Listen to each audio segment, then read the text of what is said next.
नाज़रीन किराम अस्सलामु अलैकुम वरहमतुल्लाहि वबरकातुहू। आप देख रहे हैं निदाए मदारिस यूट्यूब चैनल। दोस्तों, अगर हमारे चैनल पर आप नए हैं तो हमारे चैनल को सब्सक्राइब कर लें और नोटिफिकेशन के लिए बेल आइकन ज़रूर दबाएं। जी हाँ दोस्तों, मैं इस वक्त एक अहम ख़बर के साथ हाज़िर हूँ। आपसे गुजारिश है मुकम्मल वीडियो समाअत फरमाएँ।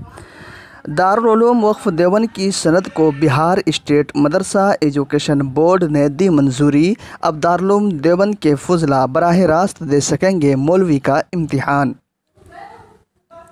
एशिया का अजीम दीनी दरसगाह दारुल उलूम वaqf देवबंद के फुज़ला के लिए एक अच्छी ख़बर है। अब वो बिहार स्टेट मदरसा एजुकेशन बोर्ड के मौलवी के इम्तिहान में बराह रास्त शरीक हो सकते हैं। ये इत्तला दारुल उलूम वaqf देवबंद के सीनियर उस्ताद मौलाना शमशाद रहमानी ने दी। उन्होंने बताया कि वो गुज़िश्ता 3-4 सालों से मुस्तकिल इस सिलसिले में मेहनत कर रहे थे और कई दौर की मीटिंगों के बाद बिलाखिर बिहार स्टेट मदरसा एजुकेशन बोर्ड के चेयरमैन अब्दुल क़य्यूम अंसारी ने मंजूरी दे दी और उसकी नोटिफिकेशन भी जारी कर दी। मौलाना रहमानी ने एक मीडिया नुमाइंदे से बात करते हुए कहा कि बिहार स्टेट मदरसा एजुकेशन बोर्ड बिहार सरकार का इदारा है जिसकी सनद को हिंदुस्तान की मुतअद्दिद यूनिवर्सिटियों से मंजूरी हासिल है।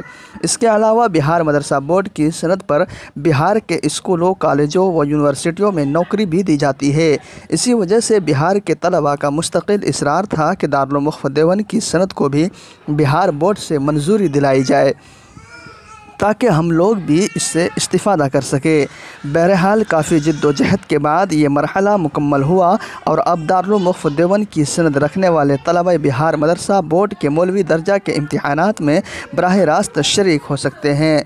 मौलाना रहमानी ने इस मौके पर दारुल उलूम वaqf देवबंद के मोहतमिम हज़रत मौलाना मुफ्ती सुफियान कासमी साहब और डॉक्टर शकीब कासमी साहब का शुक्रिया अदा किया, जिनके ताउन से ये काम अंजाम को पहुँचा। नाज़रीन किराम, आपसे गुजारिश है इस ख़बर को ज़्यादा से ज़्यादा शेयर करें, लाइक करें, कमेंट में अपनी राय ज़रूर दें ताकि फुज़लाए दारुल उलूम वaqf देवबंद तक ये बात पहुँच सके।